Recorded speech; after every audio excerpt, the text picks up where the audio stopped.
before the ordinance. Citywide checks and checks by other groups show that most stores are complying with the ordinance. As I mentioned, we heard concern from community members about omitting menthol, and so we're back to discuss that today. Since the sales ordinance was passed and implemented, the health department has gathered more information on the public health impact of menthol tobacco, and you'll hear about that today. And as I've mentioned, the community groups, they've been leading efforts to engage both youth and adults from across the city to bring that information to you about menthol tobacco use as well.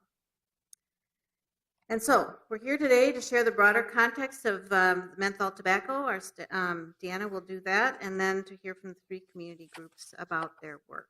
So I'll turn it over to Deanna, and then we'll stand for questions at the end.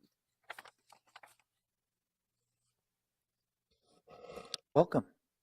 Good afternoon, Mr. Chair, committee members. Menthol is a common flavoring additive used in tobacco. Menthol on its own produces a minty taste, a cooling sensation, and has anesthetic or numbing qualities. What's unique about menthol is that when used in tobacco, it masks the harshness, making it easier to get addicted. It also increases nicotine absorption, leading to stronger addiction, which makes it harder to quit mentholated tobacco. This is particularly troubling when we look at youth tobacco use data. According to the 2014 Minnesota Youth Tobacco Survey, nearly half of Minnesota high school students who smoke use menthol. This is much higher than the adult menthol use rate, and preference for menthol cigarettes has more than doubled since 2000. In addition to menthol being more popular among youth, menthol is also higher in certain communities. In Minnesota, the low smoking rate of 14% hides the disparities that exist between whites and communities of color in the American Indian community. For example, the African American community has a tobacco use rate of 22%, and an overwhelming majority, approximately 80% of these smokers, smoke menthol. The American Indian community smoking rate is the highest for any community. According to the Tribal Tobacco Use Project, 59% of American Indians in Minnesota use commercial tobacco, and almost a third is menthol. And lastly, national data shows that menthol is higher among those that identify as LGBT smokers and women smokers. This data shows the significant impact of menthol tobacco on youth and communities of color. And at the federal level, the Food and Drug Administration has issued several reports. A 2011 report concluded that removing cigarettes from the marketplace would benefit public health. And 2 years later, they concluded that menthol poses a public health risk that exceeds the risk posed by non-menthol cigarettes. Because again, menthol is associated with youth smoking initiation and greater addiction. However, at this time, the FDA is not expected to act on menthol tobacco. And so, local communities have started restricting menthol tobacco sales. Chicago was the first community to restrict menthol sales in late 2013. The law was challenged in federal court, and Chicago's restriction was upheld. Since then, other communities such as Berkeley, El Cerrito, Hayward, and Santa Clara County have restricted the sale of menthol tobacco. I'd like to invite our community speakers up. We have 3 organizations: Indigenous Peoples Task Force, the African American Leadership Forum, and North Point's Breathe Free North program, who will share their work engaging community members. Could I just ask one quick question? Yeah. About those cities that you listed?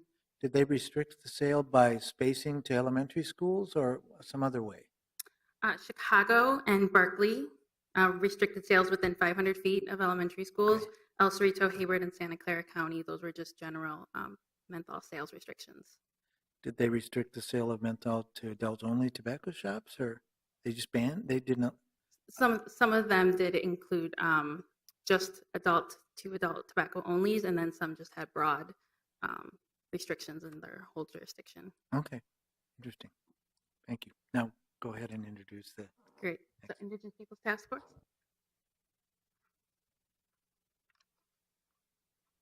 Good afternoon. My name is Brenna Deppis, and I lead the Native Youth Menthol Coalition at Indigenous Peoples Task Force.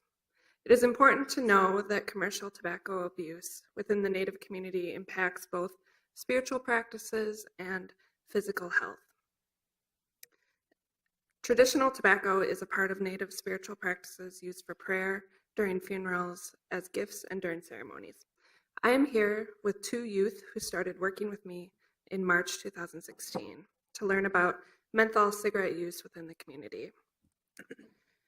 We conducted a survey in our neighborhood and found that smoking is perceived as normal and menthol use is high. However, 50% of both smokers and non-smokers support making a change to limit access of menthol cigarettes to Native youth. I'm with 2 youth today who are going to share their experience. Good afternoon. Hi. My name is Audie Ellis. I live in the Phillips neighborhood. I'm concerned about menthol tobacco because it's popular with my friends and easy to access. When I was an underage smoker, I would sit in front of stores with my friends and ask people to buy me cigarettes. Youth wouldn't be able to do that around a tobacco-only shop like a convenience store. So I think menthol tobacco should be restricted to tobacco-only stores. This prevents future generations from becoming addicted to menthol tobacco. Thank you. Thank you. Hi, my name is Ashley Hicks. I live in Little Earth, which is located in the Phillips community. I'm concerned about menthol cigarettes because a lot of our young people start out smoking menthol cigarettes. I am one of them. As you have heard today, menthol is much more addictive than any other cigarettes. I am currently struggling to quit smoking menthol. My problem is going through withdrawal and craving cigarettes. The longest I've gone about is 3 weeks. I am still working on quitting. What I am asking of you is to support limiting where menthol products are sold. This will prevent other young people from experiencing the struggle of quitting. Thank you for your time. Thank you very much for coming in. Welcome. Good afternoon, council members. My name is Gene Nichols. I live in Shoreview, Minnesota. I'm with the African American Leadership Forum Health and Wellness Group co-chair. The tobacco industry has targeted the African American community with menthol products for generations. Our organization, in partnership with local metro health departments, is leading an assessment and engagement project on how menthol tobacco is affecting our community. We've collected surveys from over 400 African Americans in the metro area, mostly in Minneapolis and St. Paul, and met with 10 key community leaders to gain insight into the perceptions of menthol tobacco within the African American community. We found that the Twin Cities African Americans believe menthol is a serious threat to their health, that the tobacco industry has heavily targeted them with menthol tobacco marketing, and that they support new laws to reduce the harm in their community. Other relevant information, and I did leave some information for you to review later on. Other relevant information is 84% of the smokers that we did survey indicated that they use menthol flavored products. And smokers were attracted to menthol products because they taste and feel different than other cigarettes. In closing, I would like to highlight 2 concerns expressed by our key community leaders. 1, menthol products are attractive based on taste, familiarity, accessibility, and price. And 2, the cool, with a C, factor or peer influence among teens and young adults is very concerning to our key community leaders. Thank you for considering my comments. Thank you very much for being here today.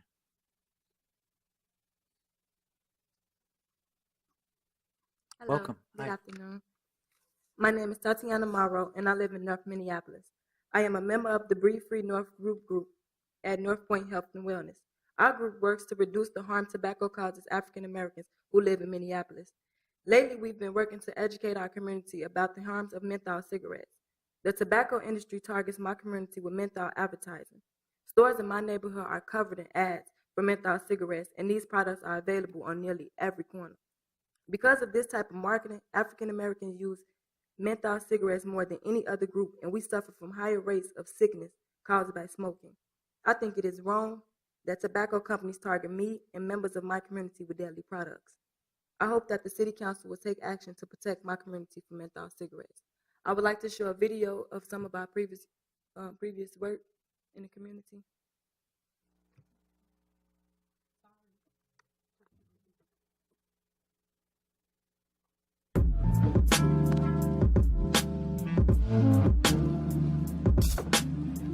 Ever since it's been around, just a spoonful of menthol helps the poison go down. Smoke-related illness is killing us, disproportionately black men and youth. Far surpassing any other drug, disease, or car crashes. And it's no accident. The ashtray leads to our ashes.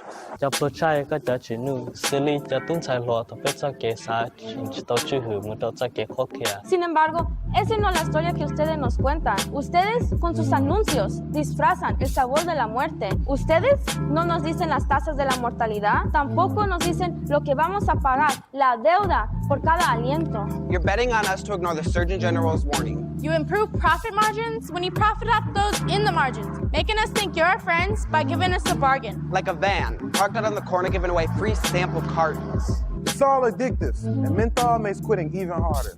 It's disgusting to see how you focus your campaign on the young, black, and dumb. That's the way you described us, saying, the younger the better. Black lungs don't matter, as long as our pockets get fatter. We don't smoke it, so it don't matter. We're not buying these lies you're telling us. It's all just smoke, you're blowing us. RJ Reynolds said he'd never smoke it, but he's selling it to us.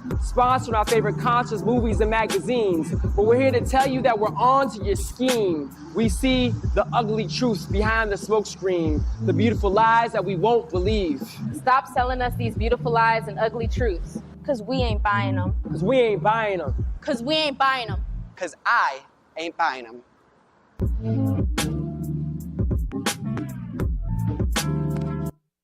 Thank you. Nice. Thank you. So there's some familiar faces in the audience that participated in that video. It's pretty awesome, right? Oh, Yes. sorry. I'm Latricia Vito, and I'm the Health and Advocacy Manager at North Point Health and Wellness Center. I came to you before in 2015 to ask you to restrict fruit-flavored and candy-flavored tobacco products.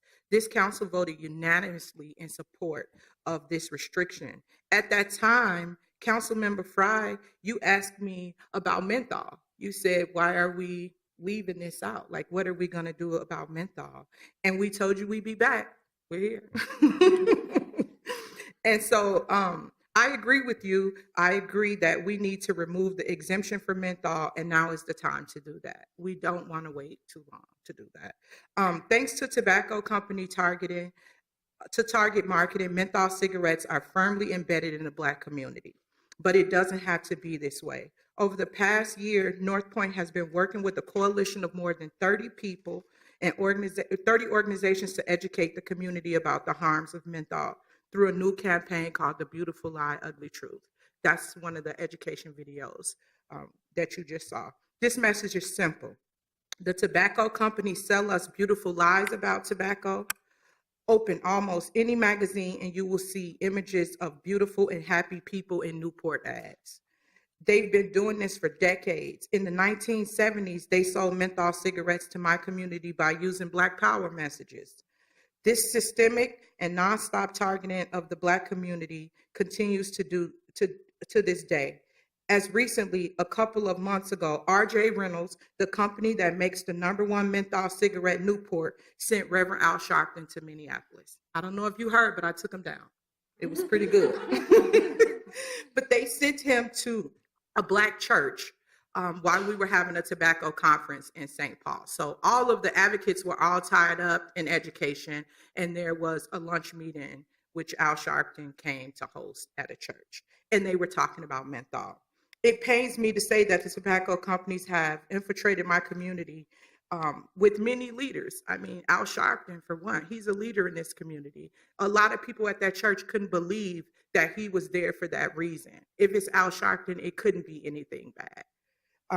The beautiful tobacco company lies cover up the ugly truth. My community suffers disproportionately from the harms of tobacco, and menthol is the primary cause of this suffering. Tobacco is still the #1 cause of death for African Americans. Now is the time to put a stop to this and protect future generations from an industry that has no shame. I stand here today representing a coalition of more than 30 people and ask you to please help us put an end to this blatant tobacco industry targeting. Thank you. Thank you very much. Is there anybody else, or does that conclude the presentation? Well, thank you very much. And it was an excellent presentation, and I appreciated hearing that. Are there any questions or comments from committee members? Councilmember Fry. Thank you, Mr. Chair. Just briefly. So I didn't even realize this. So Al Sharpton was actually here to promote menthols? That was happening during the service? Sorry to make you get back up. So what it was they sent out a flyer to a church saying that they were going to discuss the criminalization of Black men.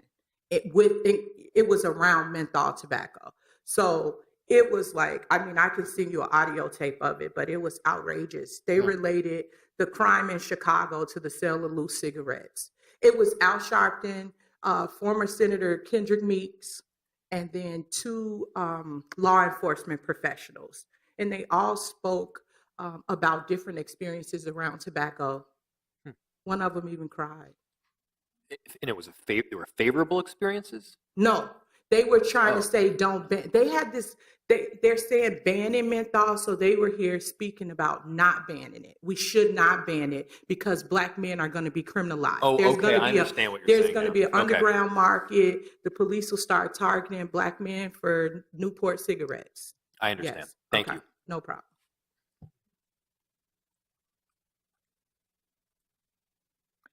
I remember hearing about that when he was in town also, and it seemed like, though, there wasn't a lot of press about it.